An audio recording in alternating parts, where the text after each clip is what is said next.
Un sixième corps découvert, le procureur de la République vient de le confirmer, il s'agit d'un homme. Au total, ce sont donc 4 hommes et 2 femmes qui ont été retrouvés dans les gravats depuis lundi. Ce sont évidemment des recherches très longues et très délicates pour les 73 marins-pompiers qui sont mobilisés et qui déblayent les gravats, parfois pierre par pierre, car le risque, c'est que les autres immeubles, les immeubles alentours s'effondrent. Il y a déjà le 67 qui s'est effondré lundi et maintenant les 2 immeubles adjacents menace de s'effondrer. Il faut donc faire preuve d'extrêmement de vigilance pour les marins-pompiers qui disposent pour cela d'engins de chantier. Vous les voyez sûrement derrière moi. Il y a une grue, mais aussi une caméra infrarouge et de chiens renifleurs pour déblayer les gravats. Et puis, ils disposent aussi de sifflets et de lasers pour donner l'alerte lorsque des blocs de pierre s'effondrent, car c'est ça, évidemment, le risque important. Aujourd'hui, il y a aussi la pluie qui aggrave le risque. Alors, pour le moment, elle a cessé, mais elle pourrait reprendre cet après-midi.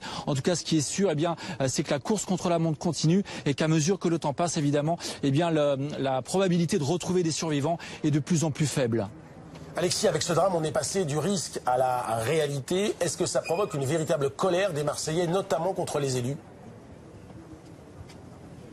Oui, absolument. On a senti une véritable colère hier et ce matin du côté des riverains. Il y a bien sûr d'abord l'angoisse des familles des disparus qui attendent le jour et la nuit d'avoir des informations. Il y a l'attente pour tous les riverains qui ne peuvent pas rentrer chez eux. Alors certains ont pu aller chercher leurs affaires ce matin, mais beaucoup disent qu'ils ne veulent pas retourner vivre ici. Et puis pour tout le monde, il y a la colère. La question qu'ils posent tous, c'est où est le maire Jean-Claude Gaudin? Alors il est venu ici lundi pour constater l'ampleur de la catastrophe, mais il n'a pas passé de temps finalement avec les riverains et ça les met tous beaucoup en colère. Et puis au-delà de ça, beaucoup pointent du doigt la responsabilité de la mairie qui est en charge de l'habitat indigne à Marseille. Ils disent que ce drame était prévisible et évitable. Voilà ce qu'on entend souvent. Alors la mairie se défend et dit qu'elle mène une politique volontariste et que son action finalement est rendue plus difficile par la complexité des procédures qui rend tout cela très très long.